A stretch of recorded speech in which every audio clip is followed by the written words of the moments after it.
Narito po ulit ang update natin para sa lagay ng ating panahon. Ngayong umaga po ng August 29, 2023 na kung saan sa ngayon ay patuloy pa rin natin na binabantayan ang mga sama ng panahon sa loob at labas ng ating area of responsibility. May dalawang bagyo at isang LPA. Ang LPA po ay posibleng maging bagyo muli bago mag-weekend na mas magpapalakas pa ng habagat. At ang bagyo naman na nasa labas ng ating area of responsibility na may international name na Haiku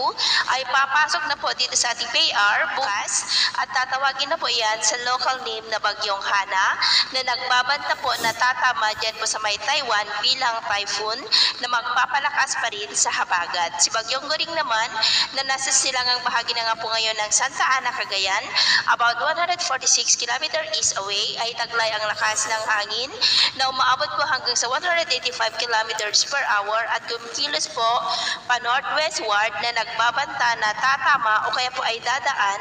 dyan sa pagitan ng mga isla ng extreme northern Luzon bukas po ng madaling araw at sa Huwebes po posibleng tuluyan na yan na makakalabas sa ating area of responsibility.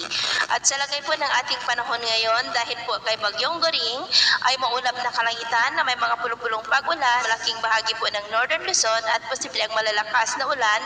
dito po sa may Cagayan, extreme northern Luzon, Isabela, Apayao, Ilocos Norte, Ilocos Sur at sa ngayon ay nakataas na po ang tropical cyclone wind signal number 3 sa northeastern portion ng Babuyan Island. Signal number 2 naman po sa may Batanes, the rest of Babuyan Islands and the extreme northeastern portion ng mainland Cagayan, dyan po sa may Santa Ana at Gonzaga. Signal number 1 naman sa northern and eastern portion ng mainland Cagayan sa may Camalanyugan, Pamplona, Santa Teresita, Baggao, Bugay, Claveria, Apari, Balesteros, Abulug, Sanchez Mira, Santa Praxedes, Alakapan, Lalo, Lasam, Peña Blanca, Igig, Amulong, Gataran, Alcala, Santo Niño, maging po sa eastern portion ng Isabela sa may Dinapigue, San Mariano, Ilagan City, Tubawini, San Pablo, Cabagan, Maconacon, Divilacan, Palanan, maging po sa northern portion ng Apayao, dyan sa may Flora, Calanasan, Luna, Budtol, Santa Marcela, and the northern portion ng Ilocos Norte sa may Vintar, Pasukin, Burgos, Dumalneg, Adams, Pagudpod at Banggi. At dahil naman po sa habagat ay nakakaranas din ng maulap na kalangitan na may mga pulupulong pag-ulan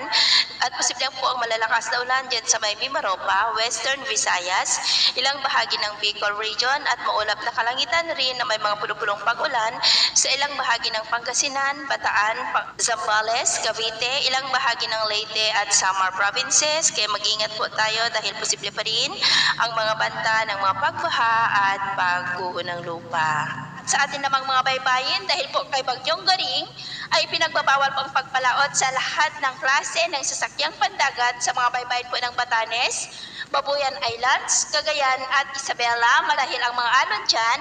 ay posible po na aabot sa 3 to 5 meters height at iwasan